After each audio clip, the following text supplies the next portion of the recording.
Good morning. It's Thursday morning, about 10 after 11. This is our second YouTube video. We're trying to do this on a weekly version. Our first one was last week. On that one, I asked you to send in or email questions, and some of you did. So we'll address those today. I also want to say thank you to those people that have emailed or called us and just showed support and appreciation. It means a lot. It's been a long 2-week, 3-week period. Things are coming at us like a machine gun. And I also want to continue to ask for your patience here. We will get back to everyone as fast as we can. It's harder to do this now given the fact that we have to have this social distancing and being able to, not being able to move around more. Not having office meetings, you know, I'm kind of an old guy now in the office meetings. That's how we've always done it. And doing phones and the Zoom meetings, they work, but it's not like face-to-face, so, and I recognize that. We're hoping we get back to that here in the next month or so. With that, I just want to give a quick update here where we're at in the markets. The last 2 weeks have been interesting. I've talked to many of you already, but really the market, when you look at the Dow components, the Dow was actually had a bottom of 18,200. It was 2 weeks ago. But if you were listening to the media last week, the way they capture you and grab things, we're pretty much at zero and everybody's lost everything. That is not the case. Last week the market went up and down off their bottoms. When I say the market, I mean the Dow. The thing that made it drastic was the volatility of it. One day it's up 1,200, the next day it's down 2,000, the next day it's up 1,500. And the markets opened down like they have been last week. They've been doing so very quickly in the morning. And it's triggering that collar or that circuit breaker, which came out of the 1987 crash. And it shuts it down, and the media just takes that to the nth degree. But all that happened last week was markets were going up and down and coming off the bottom. And today, in the last 2 days, we're seeing strength again in the markets, mainly due to the stimulus that's coming in that just got passed today. We'll see what's in that. It's actually in the process, I think, of being passed here. We'll see what's in that stimulus, see how it's going to help people.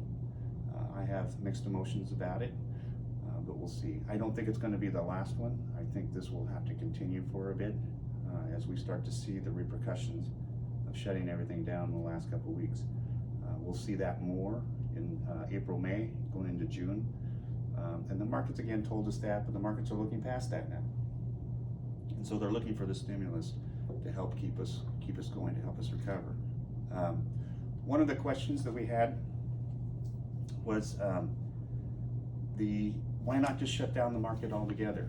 You really don't want that to happen. You want the market to do what it normally does in a capitalistic society. The market collars coming out of 1987, they have helped tremendously. They have made it very efficient, and that was one of the problems in 1987. It was a very inefficient market. Closing it down can bring the buyers, sellers in together and to get all the trade and the orders completed. It brings efficiency to the market, and it just calms it down. And frankly, the market has worked very normal. The world hasn't ended yet that I know of, still standing here. And really, at this point, 18.2 has been the bottom on the Dow, and now it's back up, up to 21,000. So don't be surprised. Wouldn't be surprised as we move forward here again to see this thing maybe go down and retest the lows again or get close to it. I don't think we're out of this yet, but we'll see. But closing down the markets is really the last thing you wanted to do. Another question we had, RMDs. In the last recession, 2008, 2009, the feds in 2009 suspended having people take the required minimum distributions out of the IRAs. The question is, will they do it this time? At this point, I don't think so, but depending on how bad this gets, if this thing is out of control more than it is now, perhaps time will tell. But at this point, I'm doubtful. So it would certainly help. The other question was about bonds. Why are bonds? We're told that when stocks go down, bonds go up. When bonds go down, stocks go up. That's not always true. And I think last year, you can look at a lot of you guys that had bonds and stocks in your portfolios, both markets did very well. Because last year, the stocks did well in January to April, then they were flat from April to about November, and bonds did very well because a lot of money was run into safety at that point due to the trade war and the impeachment process. Today, in the last couple of weeks, bonds were holding up until about a week and a half ago, when the stimulus package came out, when what the Feds have been doing is trying to shore up the credit markets. It's almost a miniature 2008 type of thing. Everything was drying up very quickly. So last week was very hard on the bonds. Bond markets can go up and down too. They're a whole different world. Prices go up and down the bond market just like they do the stock market. This week we've been seeing the bonds shore up again. Again, the Feds, that's one of the reasons why they're adding liquidity to the markets to keep the credit markets going strong and healthy. So we're not ready to bail out on our bonds yet. We still think there's more uncertainty here. The bonds have been down, but they just don't go down. They're not as volatile as the stocks.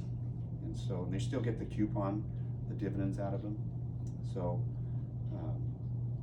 we don't see that as a major reason to bail out of bonds at this point. So with that, again, I think we'll wrap this up for now. Things are looking better in the last couple of days. The stimulus will help, but I don't think we're not out of the woods. What the market's telling you again is telling us something. We've got to actually see it. We're beginning to see it. But another month or two, another month and a half, people will start really feeling this. And so that's what will make it a little uglier. So with that, again, if you have more questions, please email them to us. And again, please be patient. If you you need something or want something, we will get back to you as fast as we can. We're just a little bit overloaded here, but we will get back to you. So with that, again, this has to go to our compliance department. We don't have, this takes about 24-hour turnaround time. We give a shout out to our compliance department. They've been on top of this. They got it out very quickly last week. So we're hoping to get it out again this week. So with that, we hope you stay safe and wash your hands. And remember, if you don't have toilet paper, we might go back to the barter system. That's what happens when we go in recessions. Just take something of value, bottle of whiskey, bottle of wine, roll of paper towels. Just go up and down your neighbors, down your road, and knock on your neighbor doors, because somebody's hoarding this stuff. So you'll be okay. With that, we wish you a great rest of the week, and we'll be back to you next week.